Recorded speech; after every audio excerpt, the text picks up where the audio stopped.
শীতে কম্বল জড়িয়ে মারি আমি হ্যান্ডেল, এবার তুমি যদি রাজি হয়ে যাও আমাদের হয়ে যাবে বিয়ের প্যান্ডেল।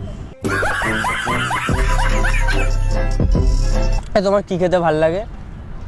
চুমু ভাল লাগে খেতে? তো হে গাইস, আমি হলাম টিটো। আজকে ভিডিও খতরনাক হবে। আজকে ভিডিওটা হচ্ছে বুঝতে পারছো এগুলোকে লুকআপ মানে বুঝতে পারছো আজকে কিছু খতরনাক কিছু আমার এইসব লুকআপ থাকে মানে কিছু একটা খতরনাক হবে। তো গাইস আজকে দেখতে থাকো কি হবে। একজনকে চিঠি লেখাবো আমার ক্রাশের জন্য। চলো ভিডিওটা দেখতে থাকো।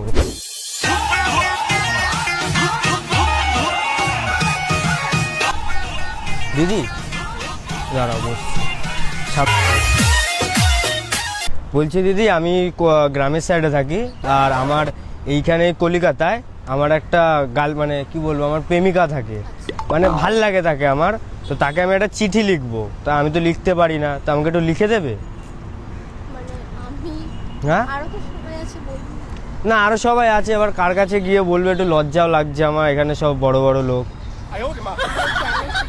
চিঠি মানে সে তাকে আমার খুব ভালো লাগে, এবার তাকে আমি একটা চিঠি লিখে জানাতে চাই, আমার প্রকাশ করতে চাই আমার প্রেম। একটু করে দেবে, লিখে দেবে? এখানে বসি আমি তাহলে? না আমি এই পাশটাতে বসি।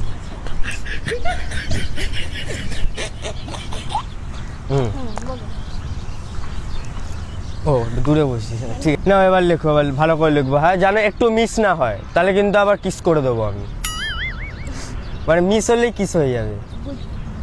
তো এটার মানে শিখেছি, মানে চুমুটাকে এখন কিস শিখেছি কয়েকটা লোকের থেকে। যাই হোক, লেখো আমার প্রিয় ডলি, তোমার কতদিন করে নিয়ে আমি কলি।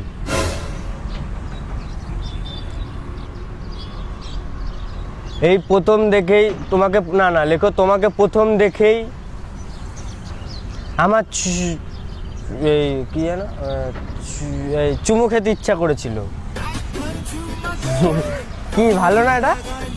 না তাহলে কিস লিখবে, কিস শিখেছি তো, কিস লিখবে। ওই চুমু কেটে কিস করে দাও।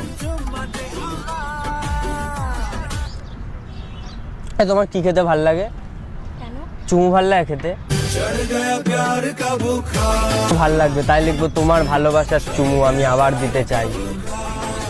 আচ্ছা বাদ দাও, এমনি ঠান্ডা পড়েছে একটুখানি ইয়ে কথা লিখি। লেখো কি শীতে কম্বল জড়িয়ে মারি আমি হ্যান্ডেল, এবার তুমি যদি রাজি হয়ে যাও আমাদের হয়ে যাবে বিয়ের প্যান্ডেল। হ্যাঁ ওই মানে বিয়ের প্যান্ডেল তৈরি করার কথা একটুখানি মানে ভালো করে গুছিয়ে বলছি, তাতে খুশি হবে। হ্যাঁ কেন কিছু না তো? ঠিক আছে, তো হাসিটা খুব সুন্দর, ওখানে লিখে দিতে পারো। ও না থাক